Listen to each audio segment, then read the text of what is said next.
So this morning I'm taking my 2016 Tacoma into the dealership for the first issue that I've had since purchasing it.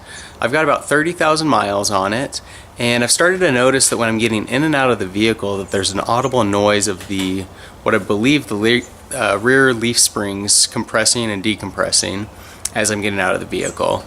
Now I'm thinking I shouldn't weigh enough that it would cause that to be an audible noise. Obviously when I'm hooking up to a trailer or putting loads in the back, it's an issue as well. And so wanted to take it in, see if it's an actual issue. Maybe it just needs some greasing. I had a 2006 Tacoma previously and had the same issue.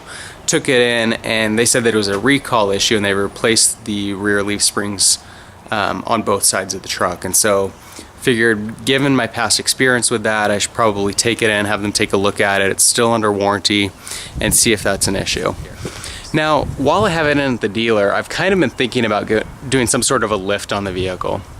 Now, on the access cab version of the Tacoma or the short bed, I think it's got a pretty nice ride height. I know a lot of people like to lift those as well. I think that they sit at a pretty good position coming just as a stock vehicle. Once you get to the long bed, I feel like the proportions are off a little bit. And so I'm debating what the best approach would be for lifting the vehicle. Because I've got the TRD off-road, I've got the Bilstein shocks that come stock, and then you've got the off-road style wheels, and then a little more aggressive tires. All of which add a little bit of value to the vehicle. They also cost a little more when I purchased the vehicle. I might have been tempted with the SR5 to do a little bit more of a lift kit, maybe get some new wheels and tires. Because I went with the TRD off-road, I feel like there's some value there that I want to maintain. I think that they look pretty good, and in general I'm a pretty big fan of kind of keeping the vehicle as stock as possible. And so what I'm thinking is, had I gotten an SR5, I would have lifted it quite a bit, put some nice aftermarket tires and wheels on it. Because I've got the off-road, I want to keep the stock look at some level.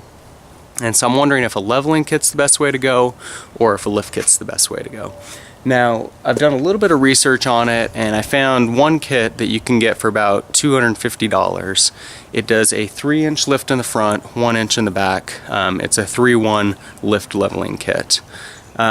I think that would be a pretty nice look on the vehicle.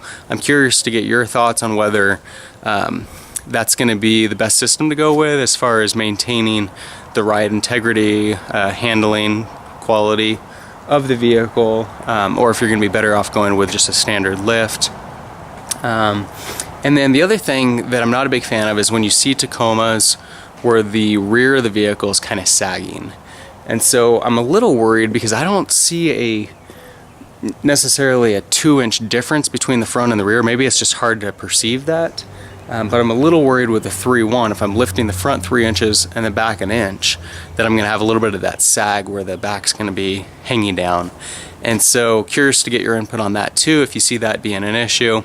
If you've got a 2016 or newer Tacoma, I'd be curious to see what you've done with it. If you don't, if you've been researching around and have some idea, leave it in the comments below. Let me know your thoughts on what the best looking lift or leveling kit is to kind of maintain that stock look on the vehicle, specifically with the TRD off-road model.